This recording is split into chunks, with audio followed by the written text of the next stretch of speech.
What's good, everybody? Welcome to the Killstreaks and Kickoffs Podcast with myself, Sam, Rubix. We are here with episode 4. We've got a lot of stuff to talk about. We obviously had very little going on in the CDL as we had no matches this past weekend, but we had a lot of football news, a lot of college football, and we're getting down to the wire of the NFL season, so we've got a lot of that to cover, and we will definitely get into that for sure. But I did want to say, of course, follow the pod on Spotify. You can look up the Killstreaks and Kickoffs podcast on Spotify if you just search that up, or of course it will be linked in the description below alongside all of the other socials, all of my other socials if you want to go on ahead and follow me there or subscribe. Really appreciate it. But without further ado, let's go on ahead and get into the podcast episode number 4. Roll that intro.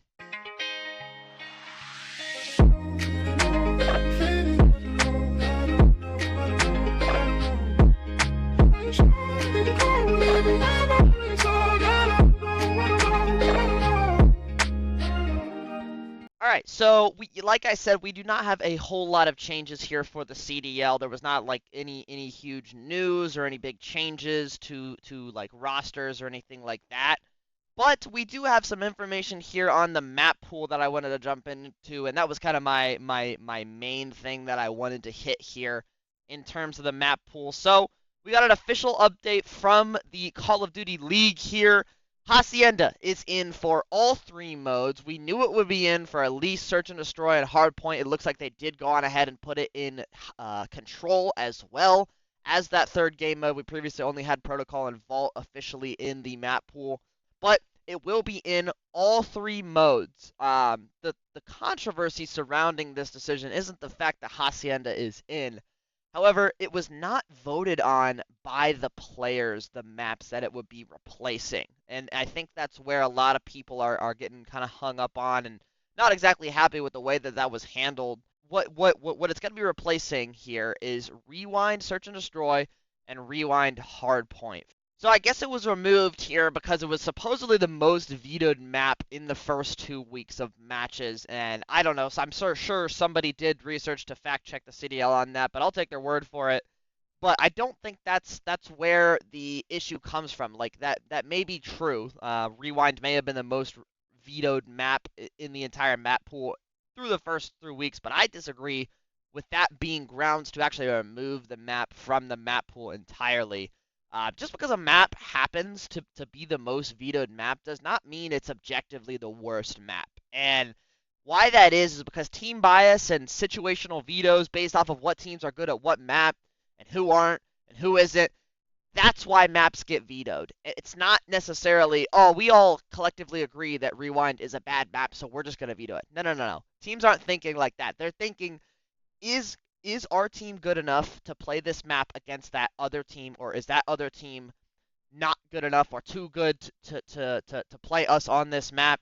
That's why things get vetoed. So people veto maps. It doesn't necessarily mean that it is an objectively bad map. And so, yeah, I think that's where a lot of people, I know Scrap and mainly the Hunted Thieves camp was really voicing their displeasure with this decision of players not actually voting on individual maps to be removed in the map pool here.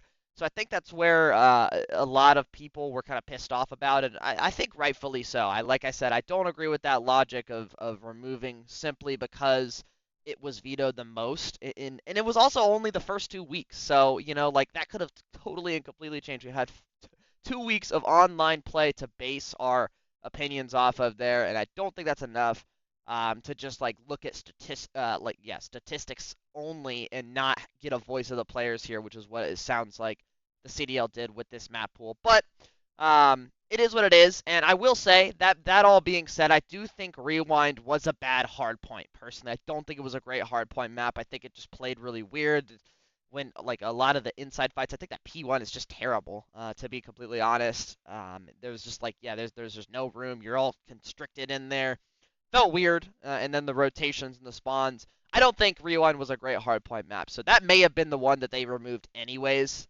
Maybe not Hunted Thieves from the way that they're talking about it, but everybody else, that may have been the hardpoint that they ended up removing in the first place. So That is what it is. But I will say though that I do not think Rewind was the worst S&D map by any means. I think there were a few maps here that are still remaining in the map pool that were actually worse than this. First being Vault. I am a Vault hater. It makes absolutely no sense that in a search and destroy map the offense can get to a bomb site before the defense can even set up to defend that bomb site.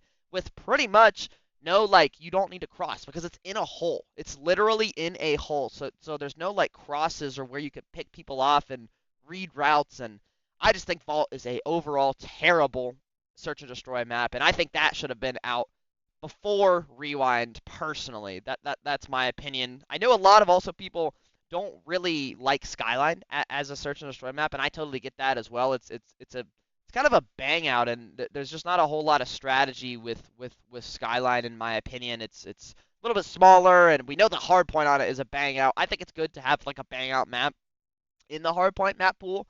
But for S&D, it kind of just eliminates skill, eliminates plays you can make, and I'm not a big fan of Skyline S&D. I don't think it's as bad as Vault, but I probably, I think there's an argument to keep Rewind in over Skyline. And then I know some people really don't like Protocol. It's not great. There's a lot of weird routes, but I would say it's probably better than better than Rewind if I had to make a distinguishment between the two there. A lot of people actually came around to Red Card Search and Destroy. It's a really big map, but it kind of allows for you to do some things, and I can see where that logic comes from of keeping Red Card in for Search and Destroy. So yeah, but that's where we stand with S&D and HP.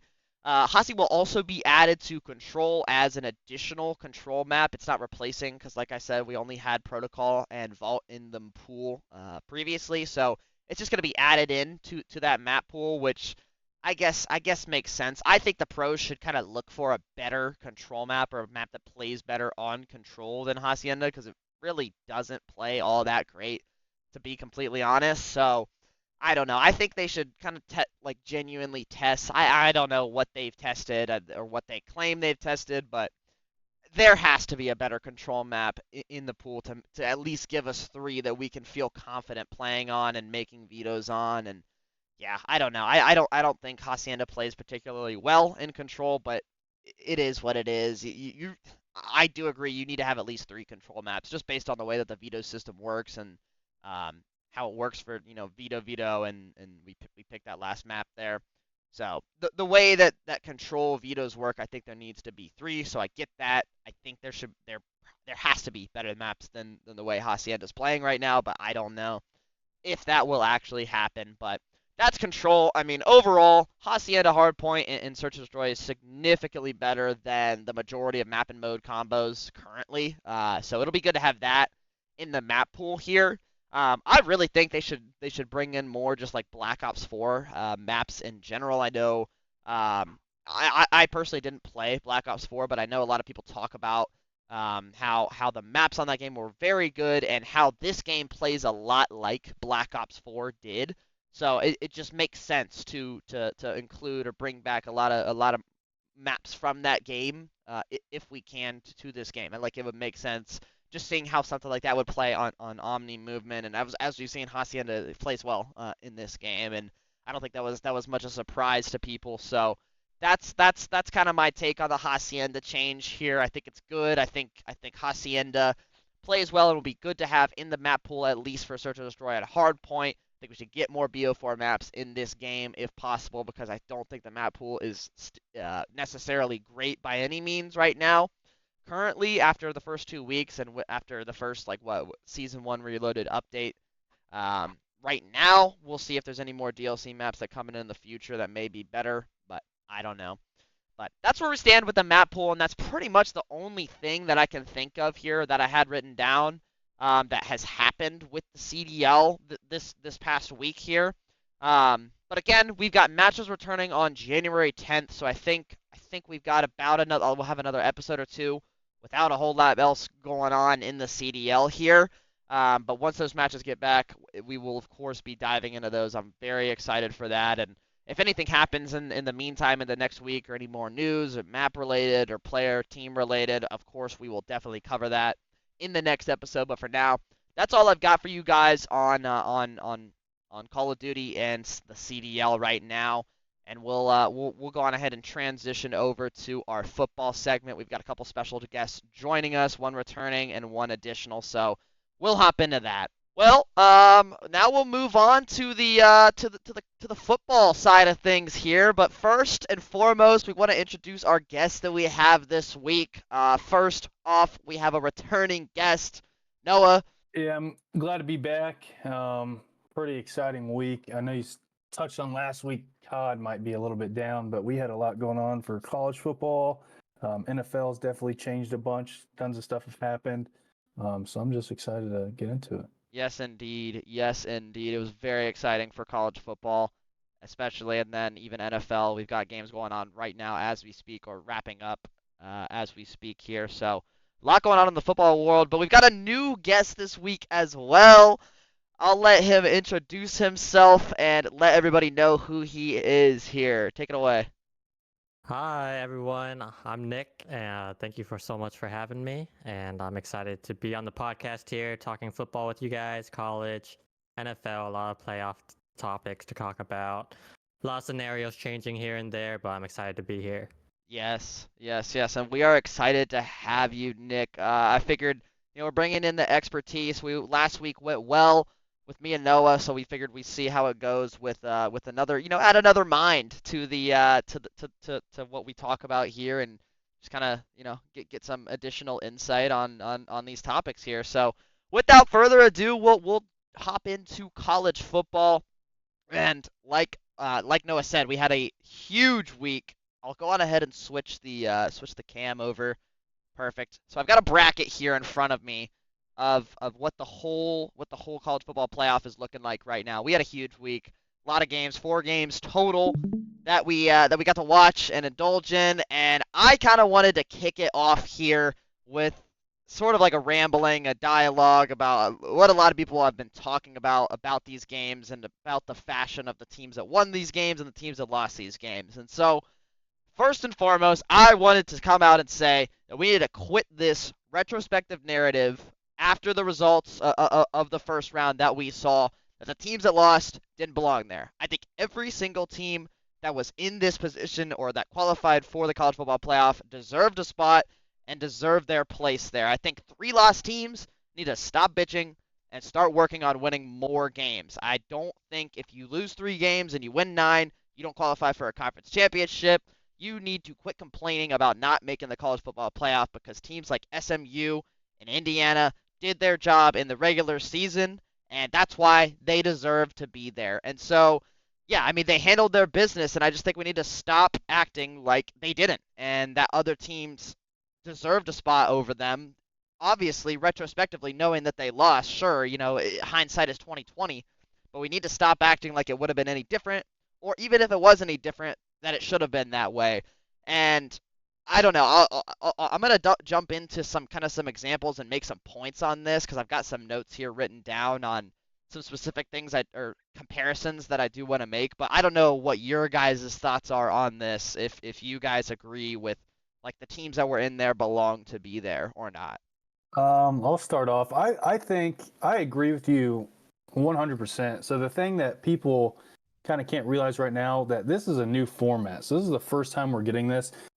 I mean, you can sit there and complain, but like you said, Indiana, I mean, they lost by 10. That's not that big of a difference. I know we had maybe Indiana upsetting Notre Dame last week. But like I said, this is a new format. In coming years, there could be a crazy upset that we see. You can't just base that this is terrible off one year. I mean, this is the first year we're doing it. We still have the second round, which is still more football for the playoffs than we did last year. I mean, we have a whole other round of bowl games to go through, and we could still see an upset there. We were kind of talking about how Ohio State might lose. We hope they win. We think they'll win. We won't be surprised if they lose. They came out and they dominated. And going against Oregon, that rematch, that's a Big Ten rematch. That's something that Ohio State could win. Like I said, I still won't be surprised if they lose, but I mean, if they play how they did last week, I don't think there's a team in college football that can play as good as they do. But it's pretty much new format. I don't think you can bitch and complain. If your team gets in it, that's great. Next year, your team has more of a shot to get in it. If your team didn't make it, now you're bitching, complaining. Be better in the regular season next year. Yeah. But I still think we could see some upsets. It's a new format. Yeah, I mean, and it's a 1 year sample of this. I'm sure, like, if you were to, there's no way that 10 years down the line you tell me that the lower seed, or I guess the higher seed, doesn't win a single one of these matchups for the next 10 years for all these games. I just don't believe that'll happen. But Nick, I mean, I know that you aren't as ingrained in college football as me and Noah particularly are. But I mean, I don't know if you had any thoughts on the team's deservingness of being in these positions. Yeah, I mean, I agree with you guys 100% as well. I mean, this is the first year sample of a playoff like this, and I think the committee got it right this year. I mean, SMU and Indiana definitely deserve to be there with their record and how they played throughout the year.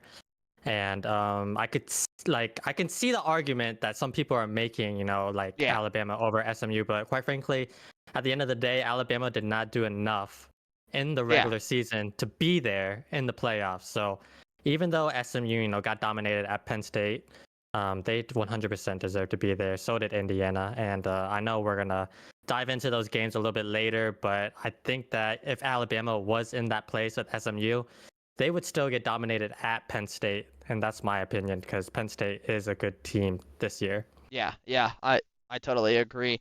I did want to jump into, I wrote down some notes. I mean, I think Indiana was getting the most of the flack. First of all, just because they've played on that Friday night before all these other games, so there was like a whole night of dialogue and Twitter and everything. But I just wanted to defend Indiana real quick here. I mean, they went 11-1, for example, in their regular season. Their only loss being the number 2 team in the country at the time. I think Ohio State was ranked 2 when they beat him. They won every single other game on their schedule.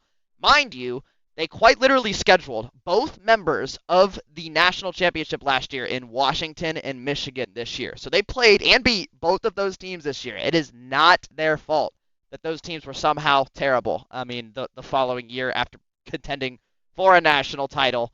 And imagine what that would do as a reward for winning all of those games that you scheduled and winning the games that the other team's performance of that season is totally out of your control, but still going out there and doing it and winning with the cards dealt to you, simply just ignoring that because other SEC teams took turns trading wins with other SEC teams and ended the season 9-3. I just totally think the value of that Indiana season is way more valued of that. But I also wanted to compare this. Like I said, I have some comparisons here that I wrote down. I was just brainstorming. You guys can let me know your thoughts on these. But I wanted to compare this bracket because like we're talking about here, this is the first ever bracket, like official playoff bracket, other than like the 4-team playoff that we've ever seen. So I wanted to compare it a little bit to March Madness. I mean, March Madness, obviously, 64 teams, much bigger bracket. But the principle still stands in terms of the teams that deserve to be there. If you look at the 15 and 16 seeds in March Madness, they're not great established programs. I mean, last year we had schools like Stetson, Grambling State, St. Peter's, Long Beach State, etc. All of those teams and programs and schools are not big programs by any means. Now let's look at the NIT tournament, which is like for those who don't know, the tournament for teams that don't qualify for the March Madness bracket that get invited to this tournament as kind of like a consolation tournament. Those teams that were not selected are teams like LSU, Ohio State, Virginia Tech, Cincinnati, Villanova, all teams who have contended for March Madness titles in the past. And obviously, these NIT teams that are playing in here are elite programs, probably better than the 15 and 16 seeds objectively that I mentioned or used as examples. They've got better recruits, better recruiting classes, better facilities, better schedules that they play. I mean, Ohio State, for example, playing in the Big Ten, or LSU playing in the SEC, they play better schedules than teams like Grambling or St. Peter's, obviously. And in some cases, I mean, that Ohio State team might have been better than like Stetson objectively last year. Who knows, you know? Some of those teams or other teams that made March Madness. But the thing is, those teams like Ohio State, LSU, Virginia Tech, etc., they don't complain because they did not perform in the regular season in their conference with the schedule that was dealt to them. They didn't perform that year, and that's why they do not belong in the bracket. And that's what I personally believe. On the other hand, those higher seeds, like that I was mentioning, the smaller schools, I think they are much more deserving of those 15 and 16 seeds because they handled the cards that were dealt with them. They did their jobs on the year and played in the conferences that they are assigned to, and they did well and had success in the season. And so I just think that's a similar analogy because it's another college sport, and obviously, like I said, it's a 64 team bracket. March Madness is completely different. I'm not saying they are the same as this 12 team playoff, but I did want to make that analogy first here to kind of compare the twos, and I'm curious your guys' thoughts on that. I mean, is that a fair thing to say? Like, is that a fair analogy to make comparing these teams? I mean, obviously Indiana's a better program than Grambling State, but it's kind of the similar concept. I don't know. I 100% agree, and I think even to take it one step further, there's 2 Division Ones in college football. So a lot of these teams that qualify for March Madness, for football, they're in Division One, the lower Division One bracket. I still agree what you're saying though with Villanova, Ohio State, playing the Big Ten, you have a bad season, but then a shittier program that maybe doesn't have strength of schedule gets in there. I think more times than not, I think they try and gear towards the kind of casual watchers. So, I mean, if your schedule shows that you are really good and only have 1 or 2 losses, then you're going to get in. I mean, if somebody who doesn't really watch football turns on the college football playoffs and they have 3-loss Alabama in there or a 4-loss whatever school that is obviously better than, SMU, they're going to be like, why is this in there? Why is, SMU not in there? It's a hard thing. I mean, there's no right answer. Obviously, there are some teams that are better, but I think as that school, that you need to, I don't think we should change it from how it was before. For the 4 team, you need to have either a 1-loss season or a no-loss season to get in. So, I mean, it shouldn't change now just because it's bigger. We're like, oh, I can have 3 losses. I should still get in. Yeah. No, you still need to make sure that your record looks good on paper to be able to get in this. And I there's no, like I said, there's no right or wrong answer. But I think it should be that way where if your record looks good, then you're in. Yeah. Nick? Yeah, and I agree 100% too, because at the end of the day, you don't get to choose the strength of season of your schedule. So, going back to, like an Indiana or SMU, they're a smaller program than, let's say, these bigger teams like Ohio State, Oregon, and whatnot. But they did well, and then on the record, they showed that they had 1-2 losses, you know what I'm saying?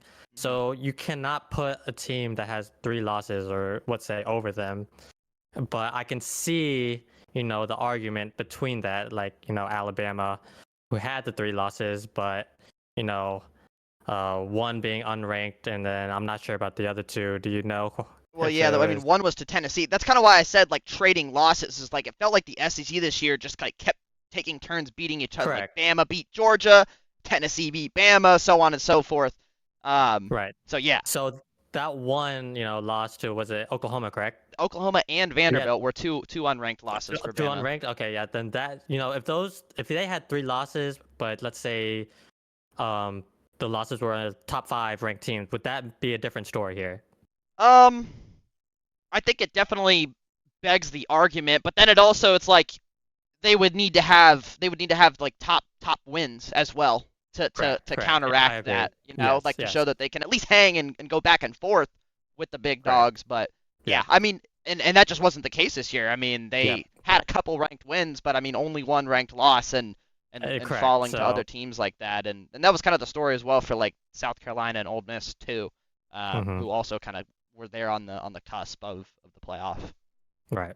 So, no, I totally agree with you guys. I'm gonna make one more point here, one more comparison, and we're gonna draw back to the NFL. And I mean, I'm kind of just clip farming here, because like this shit was bouncing around in my head all week. I was listening to Kirk Herbstreit talk about how they see people didn't belong in all week long, and so yeah, like I just wrote this shit down and I'm gonna let it rock here. But I wanted to make one more comparison that I have here in my notes to the NFL, and it's kind of on the other spectrum of strength of schedule and the opponents you play. And so I mean, looking at, and we'll definitely get into these divisions, but we've been talking about it here on the podcast. The NFC South is a really bad division this year. The division Terrible. winner is probably going to get into the playoffs being like just above 500, if that.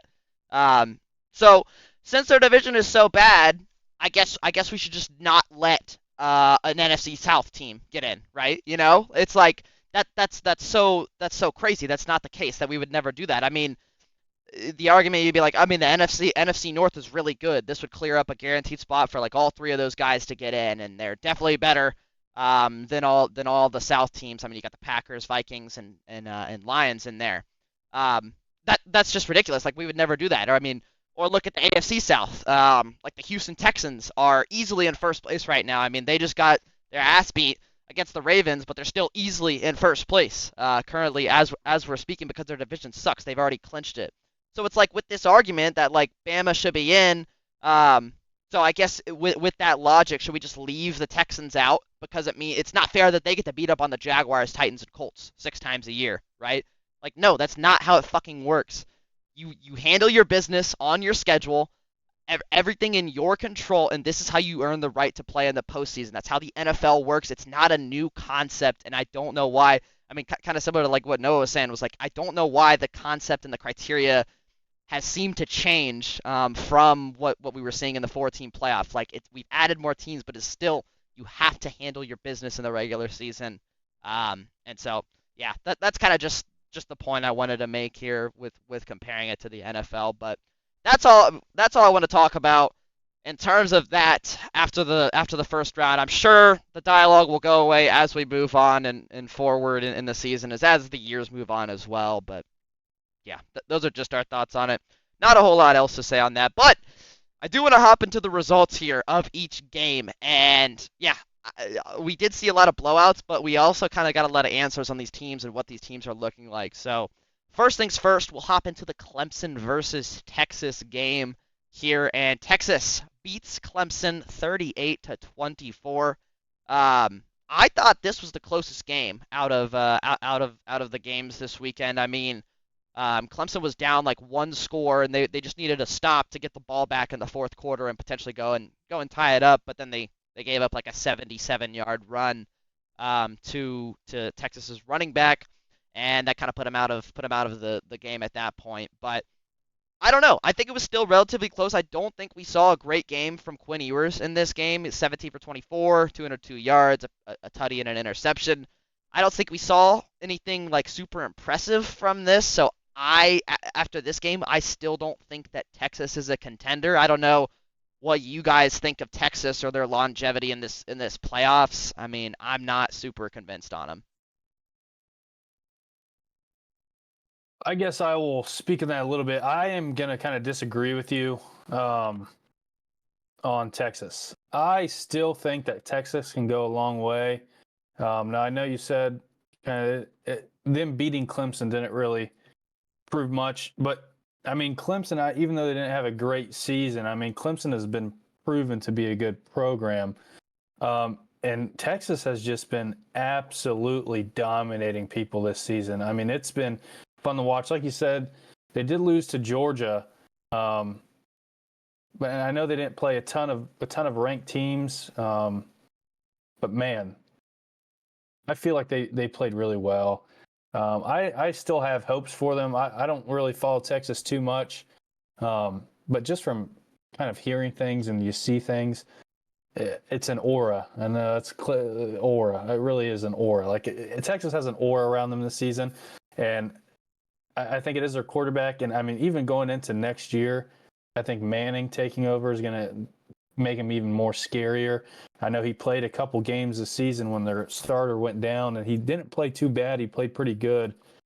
Like I said, I don't really have any hard facts to throw in your face to say this is why I think Texas is going to do it.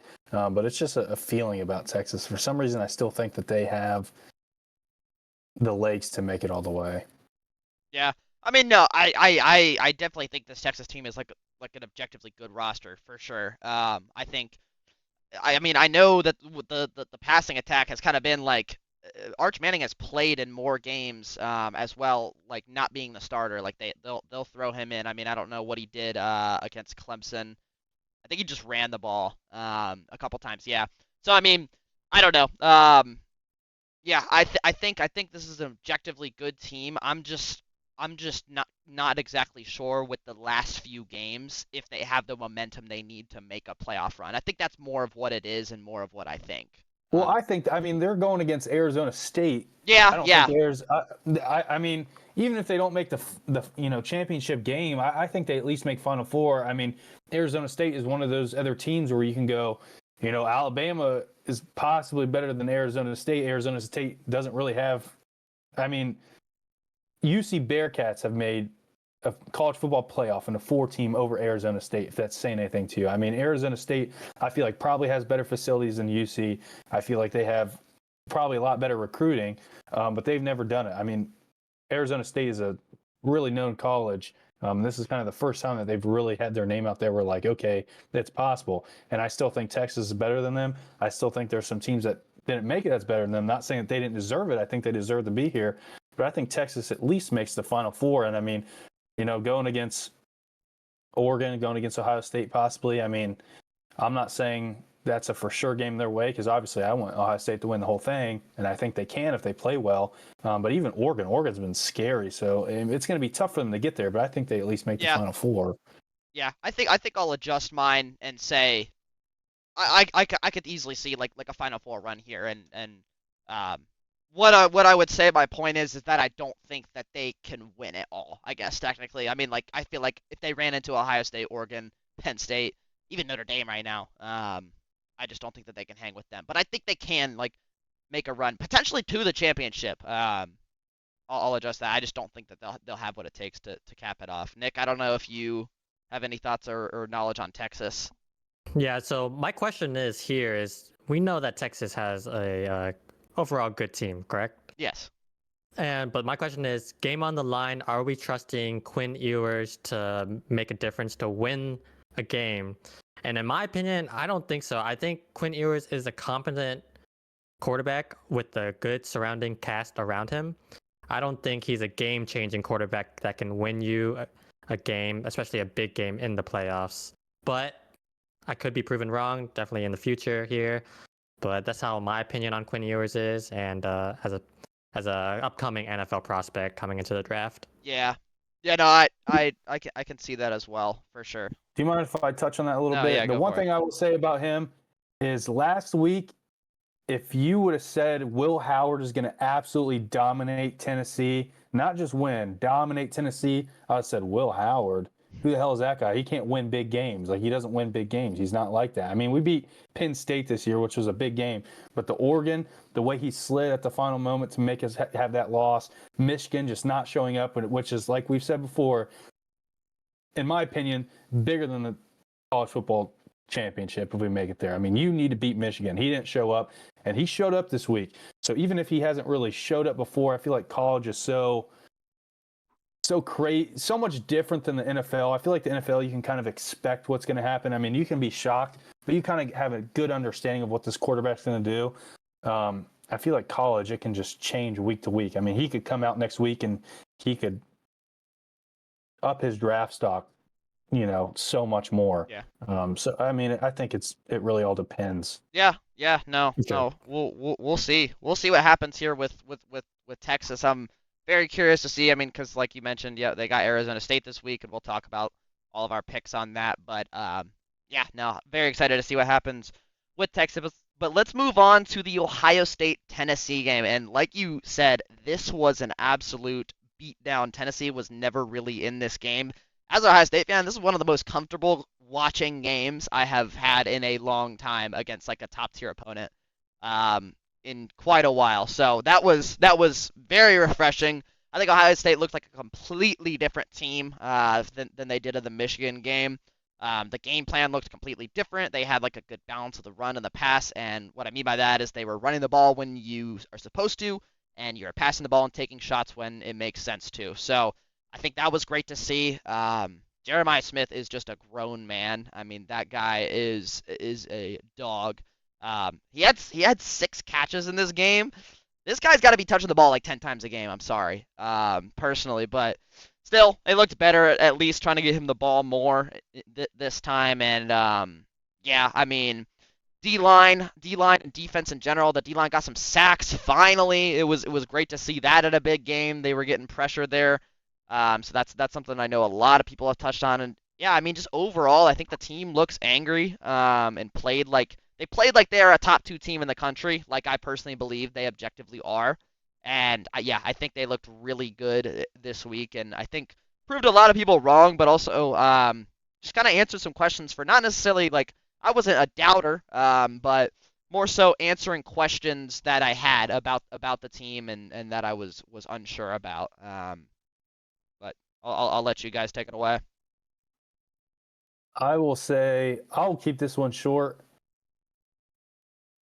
This is probably the most calm I've ever seen Sam/LL Rubix ever watch a Ohio State game.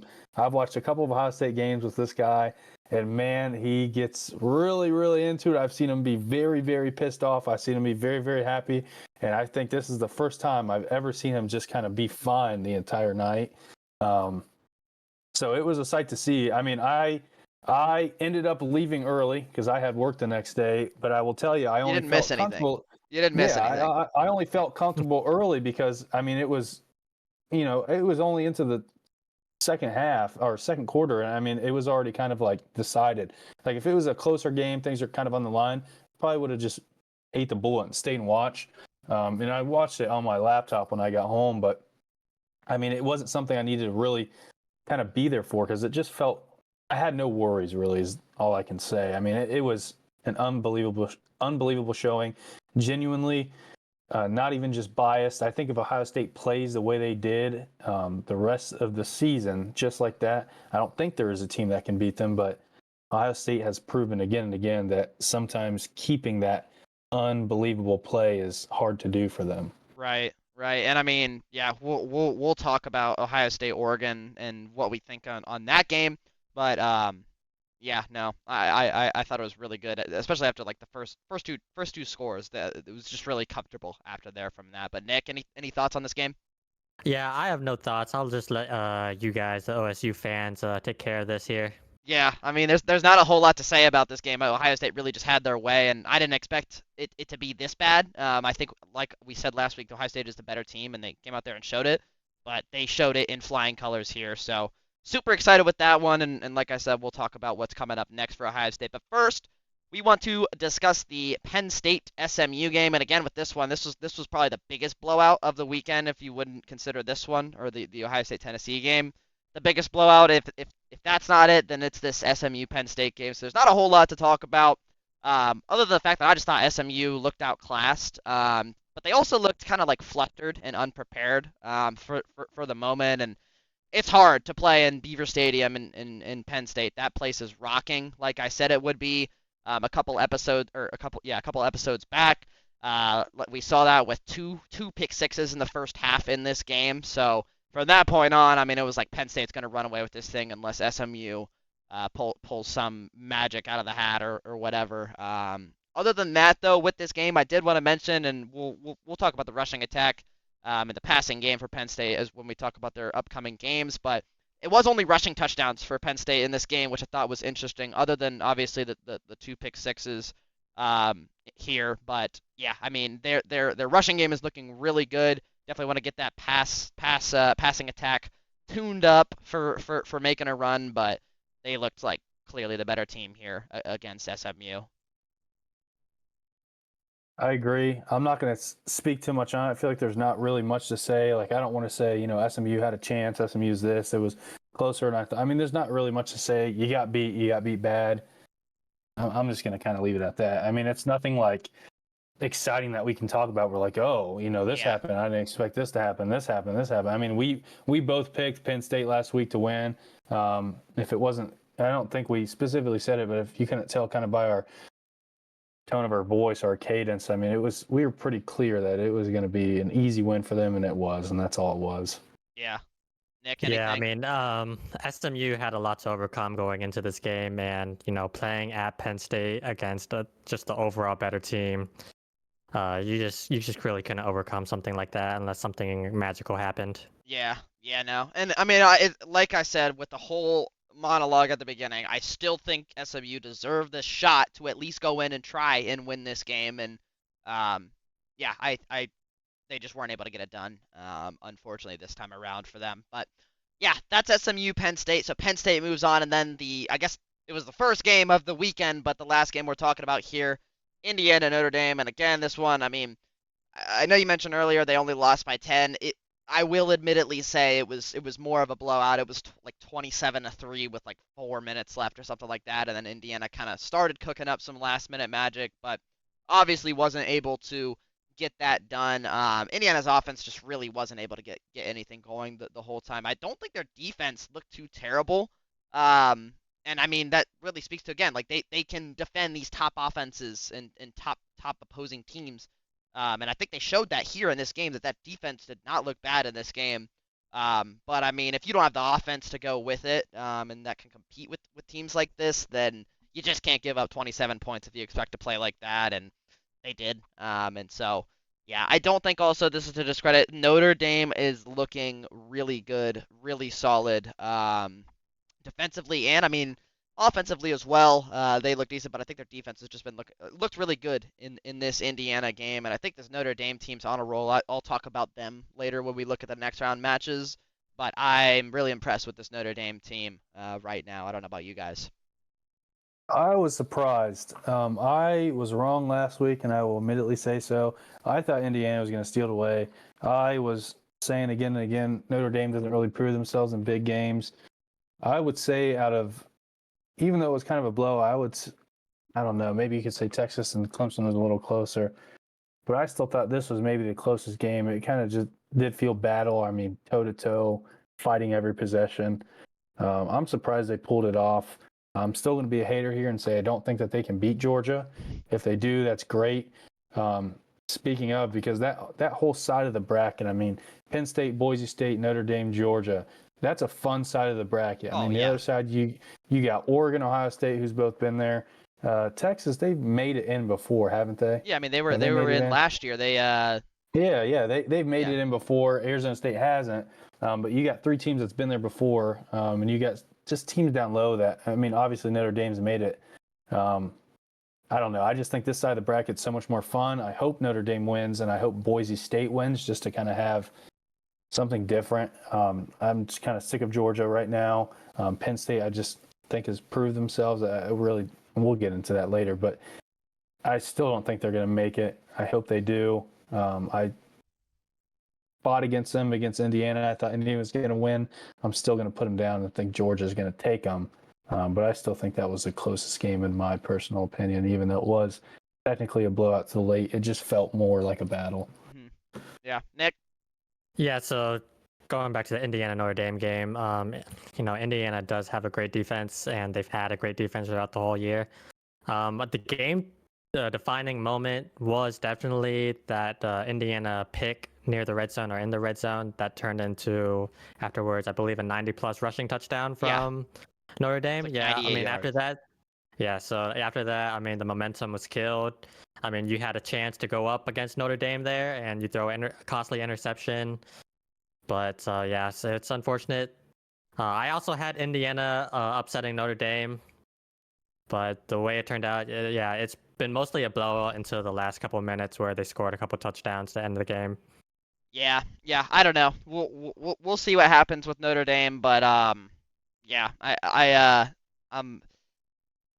impressed with what I saw in that game, at least. I'll say that. But let's go back up here to the top of the bracket and kind of wrap up our last picks of these next four games for college football, and then we can move on to NFL. First, we've got Texas, Arizona State here. I just want to say, and I'll kind of go through mine, and then you guys let me know what your thoughts and reasoning are for the winners of each game, and we'll move on down the line here. I think if Arizona State plays like they did in the Big 12 championship, I could actually see them winning this game. So I'm going to pick Arizona State here. I know, Noah, you might disagree with that pick, but I think Arizona State looked really good at the Big 12 championship game, so I'll pick them just for the sake of picking an upset, not to spoil it, but I'm going to pick them as an upset this week. I think Texas has just looked really sloppy at the end of their season. Like I admitted, they are a really good team. But I think if you look at their last 3 games, they had an ugly win against Texas A&M. Granted, that was on the road, but they did not play great cohesively, one would say. Then they had the loss versus Georgia in the SEC championship game, and that could have gone either way. So I'll almost grant them that. I think both teams kind of played shitty in that game. I think Texas played better than Georgia did actually in that game. I think Georgia kind of got a lucky break, and that ended up going their way. But then you look at the 12 seed Clemson, just allowing them to kind of remain in the game until the fourth quarter in this past week. Obviously, I'm nitpicking here, but I'm just looking at something to make a point. I could see Arizona State winning this as a conference championship. They've got their momentum. Yeah, I don't know. We'll see what happens. But your guys' picks for this? I'll go pretty quick. Obviously, I'm taking Texas. I think Texas has that in the bag. Ohio State, Oregon. Unfortunately, Here, I think I'm gonna have to go Oregon. Oh, you want to go? Yeah. I'm gonna go each of us individually for each, and then we'll move on to each one. But okay. Then I'm gonna go Texas. Plain as that. Okay. Nick. Yeah, I'm gonna go Texas too. One shout out though is I want to give a shout out to Arizona State running back Scatterbo. I'm a Arizona State dynasty player, so I know what kind of dog he is. Yeah. But to your guys. Yeah, so I mean he's been having a really underrated season. If not Ashton Gianti not getting all the attention this year, I think he would been talked about a lot more. But he's been having a really great season. But yeah, I'm still gonna go Texas. I think they have the better team here. Okay. All right. Yeah, we'll see what happens with that game. That is the Chick-fil-A Peach Bowl. I think that's played in, I want to say Atlanta. If I'm correct. But yeah, we'll see what happens there. That's January 1st at 1, so that'll be the first game on New Year's. And then we've got the Rose Bowl, Ohio State and Oregon here. Like I was kind of saying earlier, I think that these are the objectively best 2 teams in the country right now. I think the winner of this game itself here might just go on ahead and win the Natty. And yeah, it's pretty impossible for me to not be biased here, but I'm gonna pick Ohio State. Just because, I mean, it's crazy that they're favored as an 8 versus 1 seed. They're favored by 2.5 right now, but I think that's rightfully so. I'm gonna pick Ohio State here in this game. I just think after the Tennessee game, a lot of questions were answered about the mindset of the players and coaches and whatnot. Kind of what I was saying earlier. I think Ohio State's best looking game of the regular season was actually against Oregon in the game that they lost by 1. And so I think if they come out and play like that again at a neutral environment in Pasadena, I believe they come out on top this time in this game. But you guys? I'm going to go Oregon. And I hate to say it, I was kind of getting into it early before you stopped me. Time and time again, like I said, I'm an Ohio State fan, but it's been so hard year after year. You get this huge buildup, and then it kind of all comes crashing down. History repeats itself. I really hope Ohio State wins. I think Ohio State wins in not exactly in the same fashion as they did against Tennessee, because I think Oregon obviously is a stronger opponent. Like you said, I think if Ohio State wins, I think Ohio State genuinely will. And from there, I will pick Ohio State no matter what, because they've proven themselves. But right now, I'm going to go with Oregon. Yeah, this is a truly 50-50 for me. We've seen them match up before once this season, Oregon coming out on top by a score. So Ohio State did play really well against Tennessee. But then again, this is going against the number 1 team in the nation against Oregon. I think I'm going to lean Oregon here. I truly believe if Ohio State played any other team, they would have beat in this round. But now, since it's Oregon, I'm going to lean Oregon here. But like I said, it can go truly 50-50 both ways. I can see both winning. Yeah, I think this is the toughest game for me to pick, like, honestly. Yeah. In this, I think it's really 50-50. I could easily see Oregon winning as well. It's really unfortunate for both of these teams to draw this bracket and have to play each other in the second round. I agree. And, I don't really necessarily agree with how the bracket is formed. Yeah.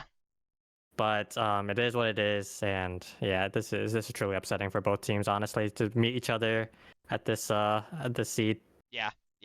Well, we'll see what happens with that game. Obviously, definitely really excited about that, being an Ohio State fan. And that one's at 5 p.m. on New Year's Day.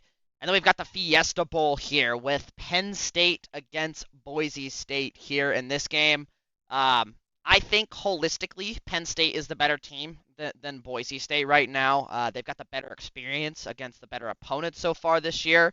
Obviously, Boise did play Oregon, and they lost that game, but I think Penn State also played Oregon, and then they've got experience, played at Ohio State. I just think they've played in these environments before, and it's kind of this Boise State team's first experience in this. I am interested to see how Ginty performs against like a top 5 run D like Penn State's, to see if he kind of exposes them, or they kind of have their way with him. I don't know. We'll see what happens there. I just think Boise State has not played any teams, and that's really what it comes down to. So I'm gonna pick Penn State for this game. I will mention though, and like I said, I was gonna talk about this later. I will mention that Penn State will probably be able to lean on their run game against a team like Boise State still, and so that's why I think they're gonna win this game. But after this round, I mean, they're gonna struggle to only score on the ground against the remaining teams here. So I'll be interested to see how they play this game, but I will pick Penn State for this.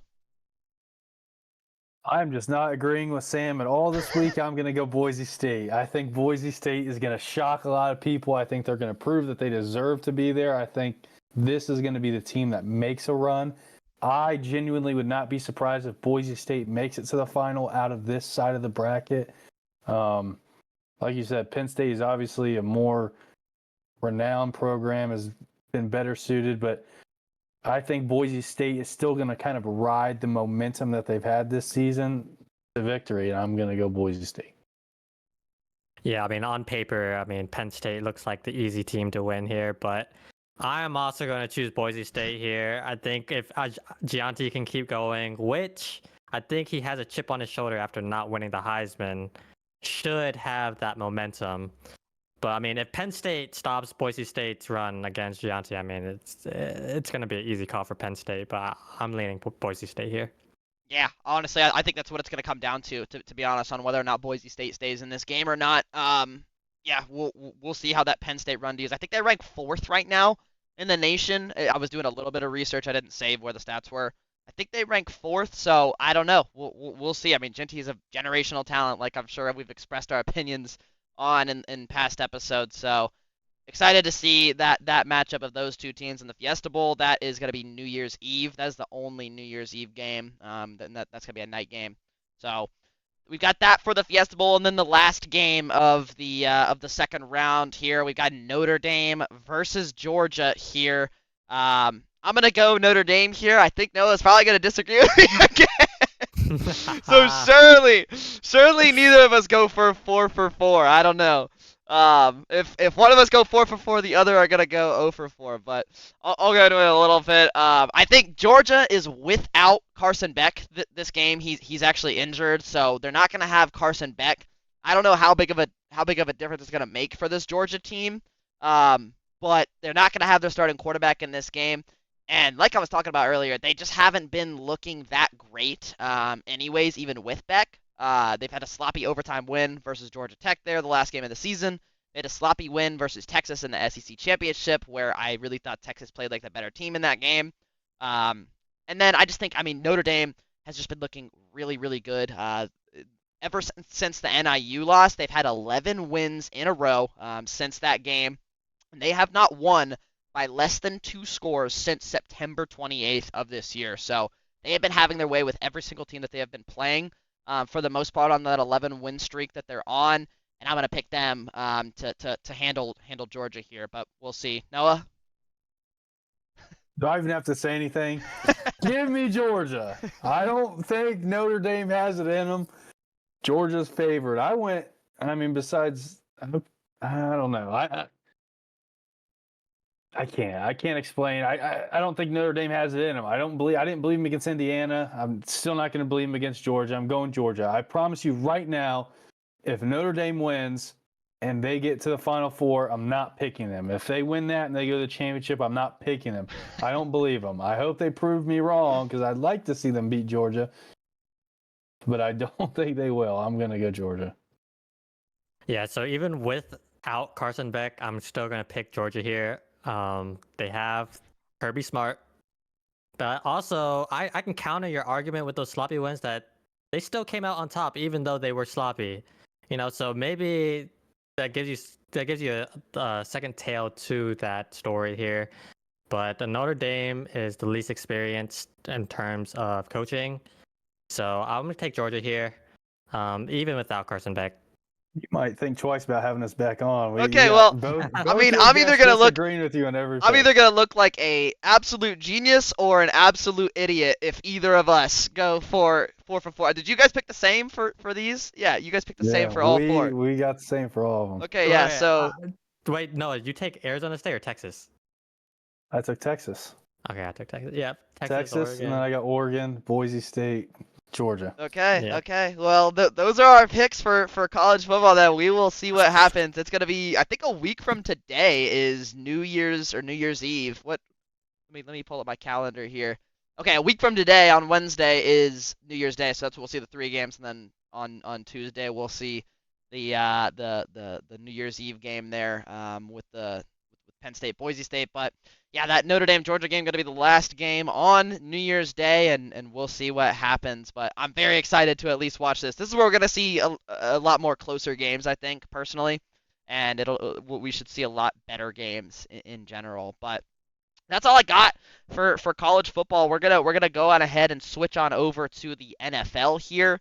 Hello. Okay, quick cut to myself. I'm recording this later on. I did want to jump in here real quick between the college football and NFL segment here. I'll get you guys into the NFL here in one moment, but I did want to say I am recording the rest of this podcast, the Call of Duty section, a couple days after we filmed this with Noah and Nick. So I did want to say it is Friday now, the 27th, and we did see last night the Chicago Bears lost to the Seahawks 6-3. That was just a very ugly game in general. So I'm not going to go into it in depth, but I did want to say that is some additional data that you will not see reflected in in our analysis here of the NFL and what those standings are look like. But that did happen, and I don't think it changed a whole lot with anything. Obviously, the Bears are eliminated, and I think the Seahawks are still a game or a half a game behind the Rams right now. So that's all I wanted to say. That's the only other thing that's happened that we didn't talk about. But yeah, okay, I'll let you guys get back to our conversation here.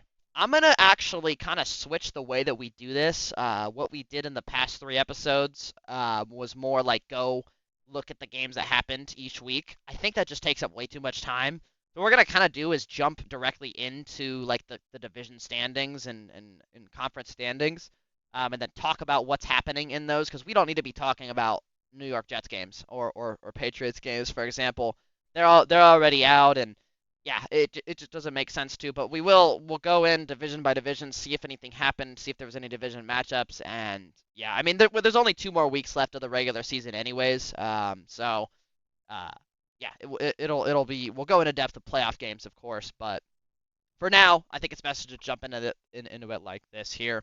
But first and foremost, we've got the AFC East, and really no change. The Bills are still clinched division winners and clinched playoff berth here, so no change there.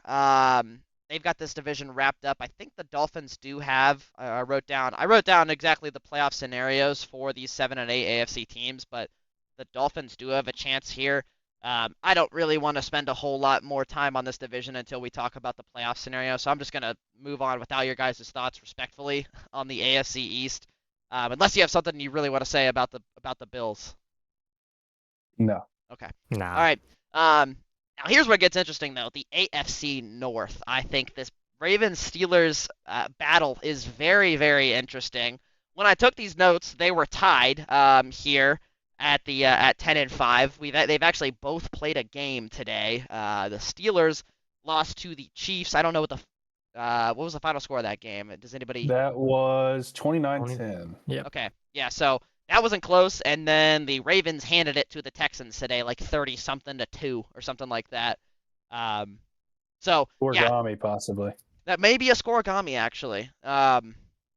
We'll get our we'll get our scoregami analysts to get on that, but yeah, they traded place of this week, and those, like I said, most of this data is from last week, but the obviously, like I said, the Ravens and Steelers played today here, so the Ravens now lead this division. If the Steelers win and the Ravens lose next week, the Steelers would jump back up, I believe, to first in this division because they win the tiebreaker. Um, Steelers have better win percentage against AFC opponents, I think. But yeah, I don't know. I don't know. What do you guys think is going to happen with this division? I still am going to hold true. I'm going to change my mind. I am lying. I think the Ravens might clinch it. I know last week I said I think the Steelers are going to have that division. I think the Ravens are going to take it now, especially with the outing that they had today and last week against the Steelers themselves. They're in final form, and I think they're the best time to be in that form, which is right now. I hope that Lamar can take them into the playoffs and have a good run, kind of like last year, and maybe make it over that hump of the AFC Championship game. But the Ravens are looking scary right now. Yeah. Yeah, no, I agree. Ravens definitely have the upper advantage here, and they play the Browns next week. So with the win over the Steelers, I don't see how they lose the first seed here, the clinch division. If I do say real quick, Lamar Jackson, 4 carries for 87 yards today on rushing was unbelievable. I mean, they just could not hold him today. It feels like he hasn't really had a game this year where that rushing has been, the main thing that they've talked about. I feel like he's played a pretty well-rounded season this year. But today, 4 carries for 87 yards is unbelievable. Yeah. Yeah, no, I think this. I'm gonna agree with you guys. I think this Ravens team, unless the Browns somehow pull it off here, I think this Ravens team is gonna clinch the AFC North now. So yeah, congrats to them if they do end up doing that. But let's move on to the AFC South here. Again, really no change. Didn't want to touch on this too much. The Texans have already clinched it. This division is just terrible. Like I said, though, Colts are one of those 7 and 8 teams, and I didn't mention that in the last one, but the Bengals are as well. Are one of those 7 8 teams that could theoretically get in. I don't know. I don't know exactly how it is. We'll check on that when we look at the playoff picture. But that's all I wanted to talk about the AFC South, and then let's move on to the AFC West here. Again, not a whole lot going on, except for the Chargers and the Broncos did play each other, I think on Thursday night. That feels like so long ago at this point. But I think they played each other, and the Chargers came out on top here. And so the Chargers are 2-0 against the Broncos this year, so they're going to be ahead of them in the event of a tie here, like they currently are, sitting at both 9 and 6 here. But I don't know that will even matter. I mean, I don't know your guys' thoughts on this. You guys think who do you, first of all, give me your thoughts on the Chargers Broncos comparison, because both of them are sitting here on this 9 and 6 season right now. And what are your thoughts in terms of making the playoffs and making a run, and who are you more confident in and whatnot? For sake of time, I'll make it quick. I did say last week, and I'm going to stick to it, that I think the Broncos are frauds. I think it's deserved that the Chargers make it in. I think the Chargers have played a good season. I think they've held very well, and it's like almost fun to watch them. I've never really had fun watching the Chargers in the past, kind of passively watching. It's been, more fun than not watching them. They've been pretty explosive. I still think the Broncos are frauds. I'm glad that the Chargers kind of have that advantage there.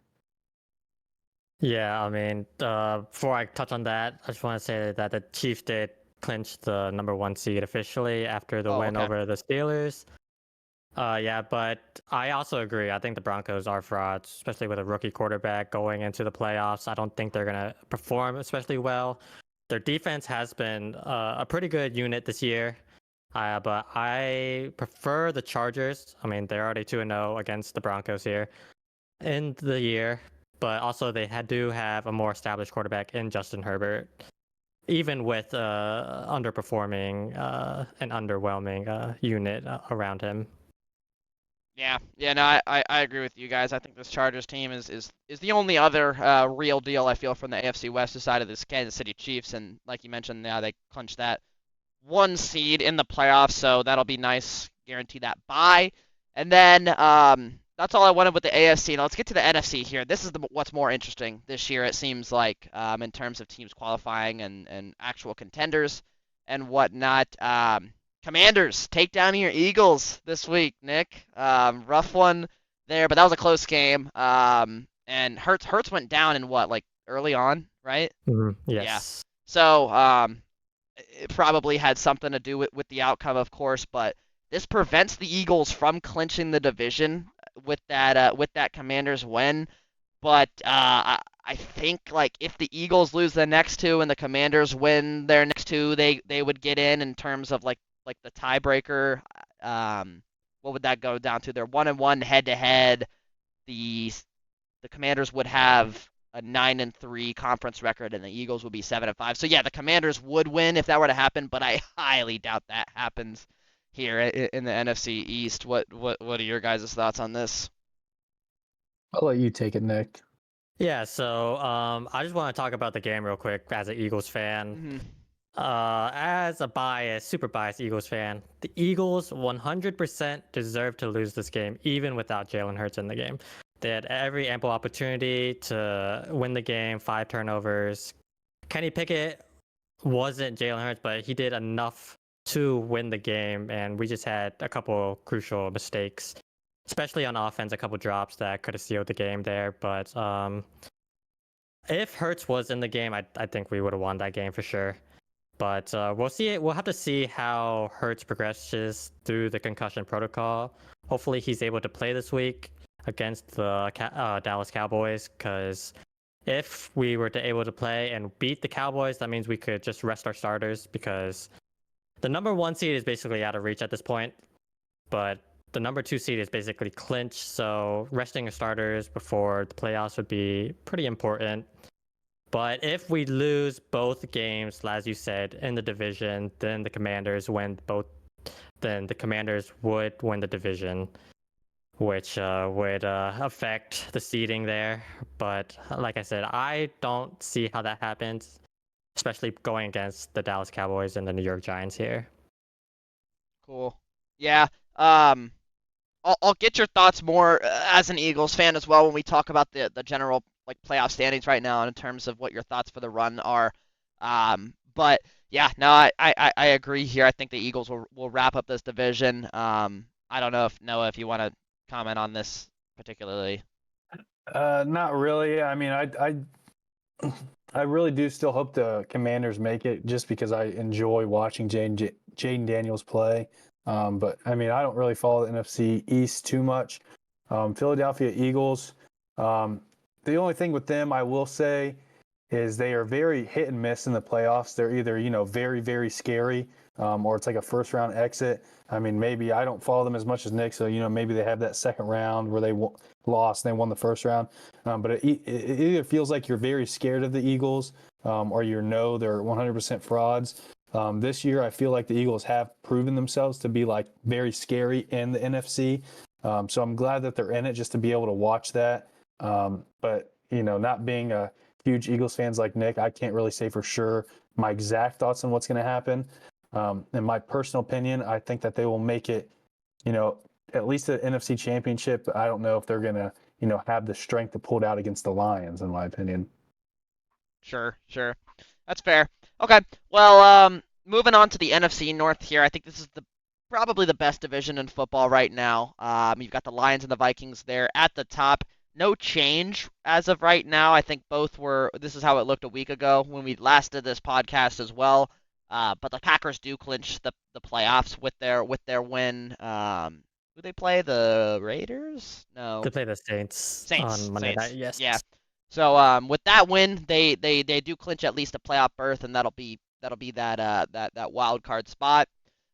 So Packers, Vikings, and Lions all looking really good in this division, but not a whole lot else to talk about because we didn't see any changes particularly. I'm sure we'll talk about these teams when we talk about the actual playoffs, but in terms of divisionally, that's all I wanted to touch on there. The NFC South here, we did see a change. The Falcons are back on top here over the Bucks. The Falcons won, beat the Giants, and then the Bucks lost this week to, I don't remember who they lost to. Anybody? The Cowboys. Okay. Yeah. So Bucks fall this week, and that the Cowboys or the Falcons win the tiebreaker over the Bucks because they are 2-0 against the Bucks, and so that'll put them over the edge when they are tied. Do you guys think that the Falcons are going to stay at the top here of this division, or do you think the Buccaneers are going to finish out these last two games with more success than the Falcons? Because that's pretty much what it comes down to. I mean, they're going to have to be a full game ahead of them to win this division. I think it's going to be the Bucks. We talked about Penix last week, kind of being that rookie and thrust into the position he's going to be in. Now, he had an interception on the stat sheet. It looks bad, but, if you watch that playback, it was totally not his fault. But like I said, again, rookies haven't really shown anything to me this year. Really, the only standout's been Jane Daniels. And I know I've only had one sample game of Penix, but it hasn't been anything that really blew me away, where I feel like Jane Daniels kind of stepped in and you immediately kind of felt that, okay, this guy, he might be something. I think the Bucs are going to take it just because of the experience of Baker Mayfield. I think Baker Mayfield is a very underrated quarterback. I don't think he's, top 10 in the league, but I think he's right there. You can maybe put him in there. You can make an argument for it. Yeah, you can make an argument for it. In my personal, he's not, but I feel like, I'm not going to be super mad if somebody does make the argument. He's a very good quarterback, and I think that's what's going to give him the edge to go ahead and take it. Yeah, so I 100% agree with that. I mean, I'm going to always choose the experienced quarterback over the rookies, and in this tied situation especially. But also, just looking into their upcoming games, the Bucs play the Panthers and the Saints to end the year here, so that's a pretty favorable schedule for them. Whereas the Falcons have to play the Commanders this week and then go into the Panthers. So this is going to be a must-win game this upcoming week for the Falcons, especially against a hot team like the Washington Commanders. Yeah, I agree. In terms of schedule and also just in terms of general, the guy at the helm and quarterback wise of these teams, I think the Bucs are still going to be able to get it done and jump a game ahead of the Falcons here to win the South, but we'll see. I think that's, if I'm not mistaken, I think that's the only way these teams get in to the playoffs, just because that wild card race is so tight right now with more elite teams. So whoever doesn't win this NFC South will probably be out of the playoffs here in general. But we'll see what happens there, who ends up winning this. And then to end it off here, we've got the NFC West. I know we've talked about it, about how 50 Noah over here is a Niners fan. Unfortunately, they were eliminated from the playoffs this week, so I'm sorry about that.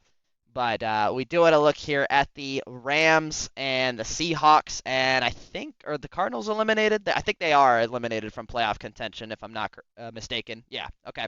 Yeah. So it's really up to the Rams and Seahawks here. I don't know who wins the tiebreaker between these two teams. Do you guys? The Rams will win the tiebreaker. Okay, so I personally think the Rams wrap this up here. I don't know what your guys' thoughts are, unless you guys disagree and think the Seahawks can make a run. But what do you guys think?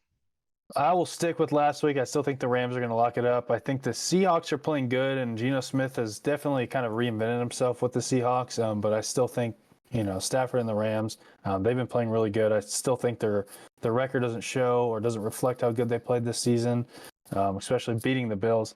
And one thing I will say, and this is kind of conspiracy theory, I would not be surprised if the San Francisco 49ers are throwing games to get a better draft pick. John Lynch is genuinely crazy with the players that he wants to get, and he knows how he has to get them. And especially, playing Miami, which I thought we could easily beat Miami, but they're still vying for a spot. And Mike McDaniels used to be our assistant head coach, and I would not be surprised if, Kyle Shanahan's we might give you that chance to get in the playoffs. And, that also helps us out with the draft pick. But that's whole conspiracy. I genuinely believe that's happening because John Lynch is crazy enough to do something like that. But on a real note, I do think the Rams go ahead and lock it up. Yeah, I mean, with Cardinals and 49ers eliminated, I also think the Rams lock it up here. I mean, nothing else much to say. I think they're the better team, and Seahawks have a lot to overcome in the next 2 weeks to really take over that. Yeah, I don't see it happening either. So that's the divisions here that we're looking at, and then just kind of Want to tap in here to the playoff standings and what that looks like. I haven't actually looked at this post Chiefs and Ravens win today, other than Nick's intel here that the Chiefs clinched the 1 seed. But here's what the AFC is looking like here. We've got the Chiefs in the 1, the Bills in the 2 seed. Is that they still got work to do to clinch that 2 seed, right? I believe so. Because Yes, Ravens I could believe so. theoretically. The Ravens could Yeah. theoretically get the 2 seed. Real quick though, I don't know if you guys have seen this, and maybe I missed it, and I'm acting dumb. On my screen, I had the Texans logo just being this H. Are they like trying to change the logo? Is this like an alternative logo they're using? What's going on with this logo? It's throwing me Because off. the uniforms they wore today. Okay, they're just trying to be cute. Yeah. Yeah, they wore their That's, alternates today for Christmas, so I'm assuming that's why awesome. they did that. But yeah, we got the Bills in the 2. It could be the Ravens, probably. Well, I don't know. Maybe at the Bills. Who did the Bills play? What's their remaining The schedule Jets. here? They play the Jets, Okay. which is going to be a win. Okay. And Yeah. I'm not sure who Jets. they play Okay. week Jets. 18. Jets, and then Patriots. So they probably got that. They probably got that locked up unless something crazy happens there. Yeah, really, I don't think we see a whole lot of changes here from this point out in this core 7 that's qualified here. Maybe the order of the Chargers and Broncos, depending on how they finish out the season. There are playoff scenarios where these 3 teams, the Colts, Dolphins, and Bengals, could get in. But really, you need to win out, and then I think you need like 1 or 2 of the other teams, like the other 2 teams included in this group of 3. If you want your team to make it, you need the other one to lose out, something like that, or lose a game. So yeah, I don't think any of these 3 teams get in, to be completely honest here. I think the AFC is pretty set here. Would you guys agree? I think it is. The one thing I will say, and I'm not a Bengals fan whatsoever, even though I'm from Ohio and all my friends are Bengals fans. They're not even like, my second favorite team that I just enjoy watching. But I just hope they make it, because I think a lot of these teams that are in the AFC would be scared to see Joe Burrow make it into the playoffs. So I hope they somehow do, but I think it's pretty set. Yeah, I mean, I just want to say the Bengals defense is just selling Joe Burrow this year. Terrible. Selling him, which is unfortunate to see. But I mean, this week is a very big game. I mean, Bengals have to win against the Denver Broncos. Have to. I mean, if they lose, it's a less than 1% chance they're going to make it. They're pretty much eliminated. So, hoping to see Joe Burrow ball out. I think that if the Broncos make it, they're just going to be frauds. Yeah. Possibly first round exits. So, yeah, we'll see from there. Yeah. We'll definitely keep an eye on that here, but we'll see what happens with the AFC. In that case, then we got the NFC playoffs here, the Lions and Eagles. So, Nick, what do you think? I just wanted to wait until our thoughts on this, until we got to the playoff sections here. But what do you think of this Eagles team? Can you guys make a run? Like, the NFC is pretty stacked this year. I mean, look at the wild card here: 13 wins, 11 wins, 10 wins. Then obviously you got the Lions to deal with, and I don't think the Rams are bad. By any means. Yep. Do you think the Eagles can make a playoff run here in this, like, let's say they get the 2 seed here? I really think that they can make the playoffs, a playoff run here. It's coming from, a biased Eagles fan, but I'm always looking at a neutral perspective. But just watching the games throughout the year, we have been really good, especially on defense, and I think this defense is better than our 2022 defense, which made it to the Super Bowl. Given that we did play against a lot of skeptical, teams like an injured 49ers team in the championship and New York Giants team. But I think we can make a run at least to the NFC Championship. Like Noah said, it's gonna be difficult, playing against Detroit Lions or even not Minnesota Vikings, but even Packers. But I think, the best case scenario here is we play Commanders, which is the 7th seed. If it's the Buccaneers somehow, some way, Hopefully it's not, because they always get the best of us, and they've gotten the best of us for the past years. But this is best case scenario right now, is we clinch the 2 seed and we play the Commanders first round. Gotcha. Well, yeah. I think NFC wise, I mean, the only thing that changed this week in terms of what we're looking at right now is the Falcons there in that 4 spot. Like we kind of expressed, we don't think that'll stay the same. We think the Buccaneers will hop up in there, but we'll see. Obviously, that's just all predictions. Looks like the Cowboys, Cardinals, Niners, and Saints were all eliminated this week. That's just a product of the NFC being really, really solid right now. I don't see a whole lot changing other than obviously this 3 and 4 spot here. I think the Commanders are pretty much like a shoe-in here for at least qualifying for the playoffs. But yeah, I don't know. The NFC I think is stronger this year. And in terms of talent and in terms of being healthy and all that stuff, I think this NFC side of the bracket is gonna look really solid here, especially just because of like what the wild card looks like. It's being a higher seed here is no walk in the park, and we're definitely gonna see that kind of shake out here in these NFC playoffs. But any other comments here from either of you on like the on the AFC, NFC playoffs, or just the NFL in general here to wrap up this specific section here? Only thing I want to say, and I may look dumb, but I genuinely believe that this year we will see in the Super Bowl the Detroit Lions and the Baltimore Ravens. That would be kind of America's Super Bowl, I feel like. I think a lot of people would like that.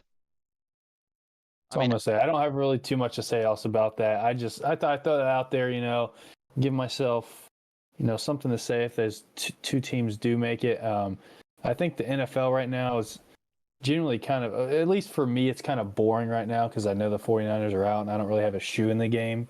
So that's just what I hope happens. But other than that, I mean, I'm excited for the AFC playoffs just because Chiefs, Bills, Ravens, Texans, Steelers, like those are all fun teams to watch.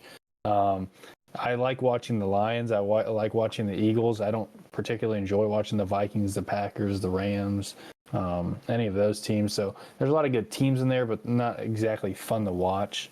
But I'm going to go Lions and Ravens. I know you didn't ask who I thought was going to be in there, but I'm going to go Lions and Ravens Super Bowl. I mean, I'll always hear out a early Super Bowl pick. Very well could happen. But Nick, any closing thoughts on the NFL here?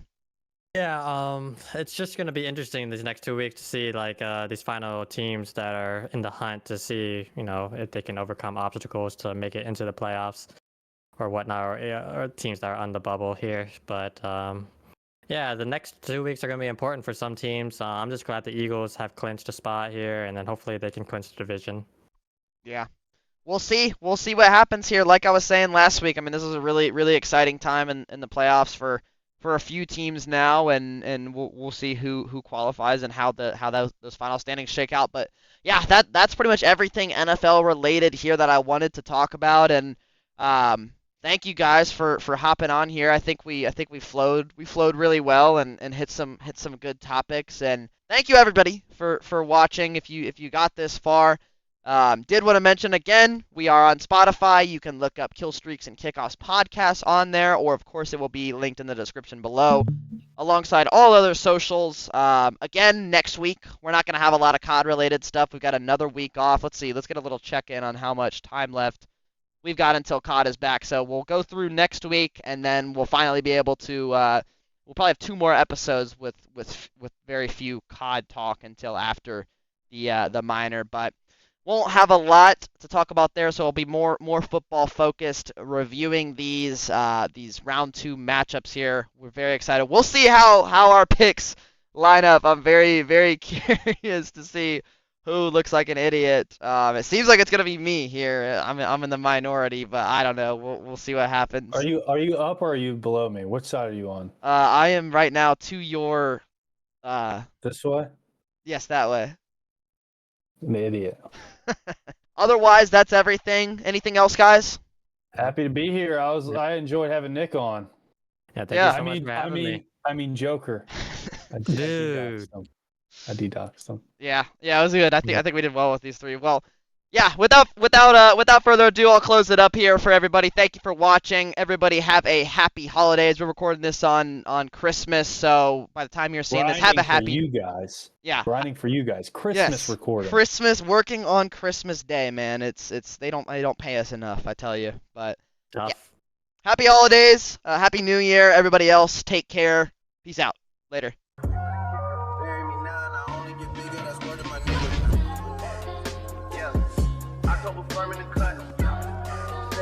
Like I'm stuck, it's time giving it up. She wanna get married tonight, but I can't take a knee, so I'm wearing all white.